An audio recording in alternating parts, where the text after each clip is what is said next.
All right, all right. Let there be light. Let there be light. What's good? What's good? Let's go. All right. I got a good movie for y'all. I got a thing with me.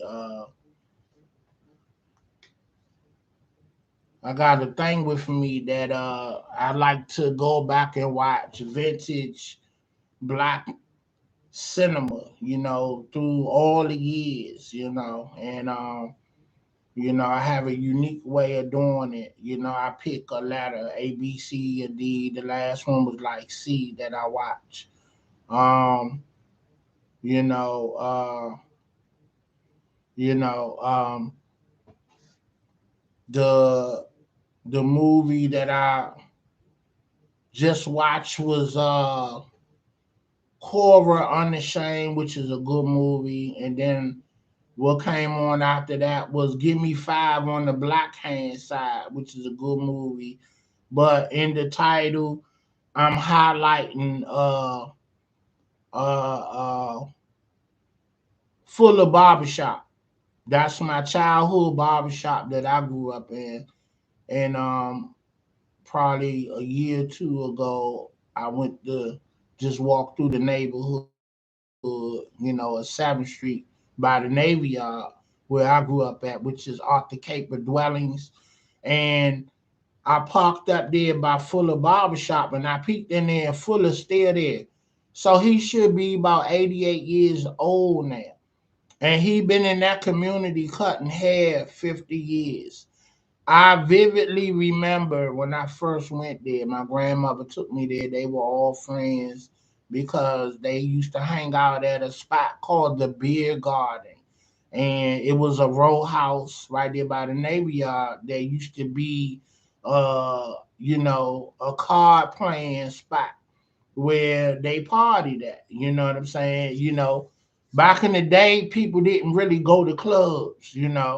They did their own thing around their own circle, and they had uh uh uh um a social group called the Stonewall. They had a baseball team, a football team, and everything. They sold dinners and so it was a BYOL establishment, bring your own, and so so I think Mr. Fuller was one of the Stonewall social members as well as my grandmother. So they were like a clique. So, what I'm saying? They knew each other like that. So basically all the women brought their kids and grandkids to Fuller. You know what I'm saying? He was the neighborhood guy. And then across the street was the Rev, Reverend. The guy, I never knew his name, but he was a Reverend and he had a barber shop. So either you went to him, you went to Rev or you went to Fuller. But I went to Fuller. So maybe my cousins and them as they got older, they went to Rev because you can get out there a little quicker. Fuller was basically the hangout from what I remember, far as his circle of guys. And they had a rule: no women in the barbershop because that was their country club. I identify with that, you know. And they was serious about it. And what tripped me out was Give Me Five on the Black Hand Side. Uh, the main character in the movie, whose name was John Henry, he owned the barbershop, and one of the ministry, I guess Jehovah Witness lady tried to come in there and give her a sermon, and they kept her from coming in. And then what tripped me out after they blocked the door and she went on her way, he got some air freshener or some kind of spray and sprayed the door like get her out of here. We don't want the woman omen up in here. I fell out laughing because it was really like that. My grandmother used to take me to the barber shop as a shorty, like every other Saturday, And he would tell her, okay, okay, grandma, my grandmother's name was Roxy Woodland. And he said, okay, Roxy, he good. You come on back in an hour. And so she'll leave and come back. So she asked me one day, what them guys be doing in this? So he used to tell me specifically when I sat in the chair, this a man establishment. We don't like women in here. This a this is a this is men time when you come in here. So when your grandmother asks you something about what goes on in here, you tell her nothing, you know.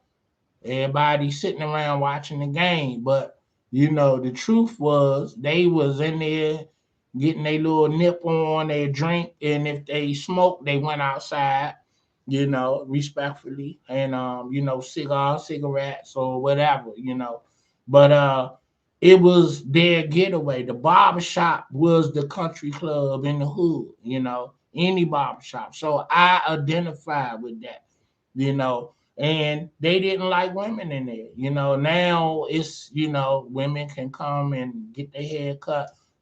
Back in the day, you had to go to a beauty salon. So that's why I don't agree with guys being in beauty salons, sitting in them chairs, getting your feet did and your nails polished, whatever the hell y'all be doing. You know what I'm saying? Now, if it's a man establishment and they bring women in there to do, all that stuff, I mean, because back in the day, if you wanted that done, you get your lady to do that at home. You know, I'm like, I'm from the era of when men are men. Not all the, I do what I want because I can. It's rules, it's expectations, and come on, man. It is what it is. What I'm saying.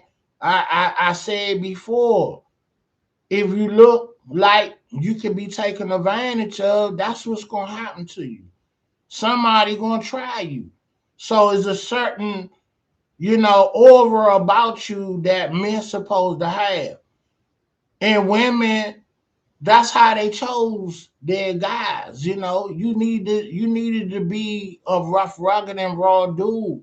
Women want to be safe around their men and know that, you know, that they'll protect them. You know what I'm saying? For the most part. So I'm just saying, I'm from the era of men being men. Not all this, what's going on now. The wearing of the pink and dudes sitting in the chairs next to women, getting their feet done and putting polish on their nails. And, you know, I know guys that are into dressing, fashion real tough. They put clear polish on their fingernails. I mean, I got a problem with that. To me, come on, man. You know, and I'm not dumb enough to feel like everybody a punk that's doing stuff like that. I just feel like, I'm from a different era and I don't agree with this. And I'm sure this new generation will say, well, y'all old and y'all out of touch. Okay, I be that. I'm old, I'm out of touch, whatever, whatever. You know what I'm saying? But I bet you will get step two before I will get step two, just from anybody getting sized up. You know what I'm saying? If I scan the room, I'm looking at somebody that's looking weak and vulnerable. And if I see you with pink on and you got your pants sagging, and everybody know the connotation of that. That was a jail connotation, okay? When you sagged your pants, you walked around advertising that you was inviting somebody to your butthole. Okay?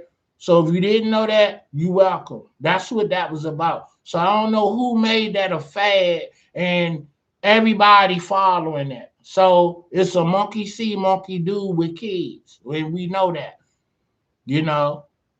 So it is what it is. So it's like, I tell my nephews, my niece, I mean, well, my son, nephews, and whoever the young men coming up under me, I don't want to see you sagging your pants. Now, when you grown, do what you want to do. You know what I'm saying? But everybody relate that to being gangster and making a statement and like you stupid at the end of the day. And if you want to be stupid, then fine. All right, so that's my take on that. But excuse me. But I'm just highlighting Mr. Fuller, one of the staples in the community over there by the Navy Yard, the Marine Bars. He's like right there in the middle. Navy Yard here, Marine Barracks here, and the hood was down the street. And my cousin, one of my relatives, owned the corner store. We used to call it the Orange Store. Melvin. We used to go in there and get free candy and sodas back in the day. And uh, one day he said, "You Bush Chamberlain's son?" I said, "Yeah." He said, "I'm your family." And he told me who he was related to, and I was like, "Okay, bet," so I can get free stuff. He was like, "Yeah, sometimes, but don't make it a habit," you know. So maybe twice or three times a month, I could come in there and get a bag full of chips and candy or whatever. So I like reminiscing about the good old days, man. And being Chili Bowl, let me get into that. I got a picture with Donnie Simpson uh, in front of Ben Chili when Donnie left radio when he retired the first time, and Tony Perkins was out there. Donnie Simpson's son is like looked like he a basketball player. He was a big dude. No, he looked like a football player. Cause he was tall and big dude. So it was like I was trying to peel through the crowd to get a picture with him. And I say, "Mr. Simpson, can I take a picture?" He was like, "Come on, get in the picture." So his son took the picture. So that was real big for me. But that was right outside of Ben's Chili Bowl. So that's one of my stories and my memories of Ben's Chili Bowl, being in the community. And I told the story in my last video how Ben Ali was a musician here in DC when he migrated from wherever they from. Him. It might be Ethiopia, you know. And I have a lot of coworkers. As a matter of fact, two of my supervisors currently are Ethiopian, and I work with a lot of Ethiopian and different cultures in general, black individuals from different cultures. So um, yeah, so he was I want to say he was a trumpet player, so I'm assuming a jazz musician, but he didn't make it to the heights like a Duke Ellington or whatever. So with his money from entertainment, that's when he purchased the little storefront and had started being Shelly Bowl, and to this day, 50 years later, the grandkids running the spot. Mrs. Ali is 80 in her 80s, and they got two, three locations. They in the convention center. I was down there at the car show, so you know their vision prospered, but they almost was taken out in the 1968 riot when King got killed and shot. DC went into a rampage, and everybody was upset, burning stuff down, and all that. So the store, Ben's Chili Bowl, was affected. Now, you know, uh, shoot, in some way or fashion, Bill Cosby is a personal friend of the Ali, so he helped renovate the store. And what was significant about Ben Chili Bowl was that they were the only establishment open after 12 that will serve black folks in the 60s and 50s back in the day. So, so that was the significance. So everybody on U Street, the entertainers, the players, and whoever, they came to Ben's Chili Bowl.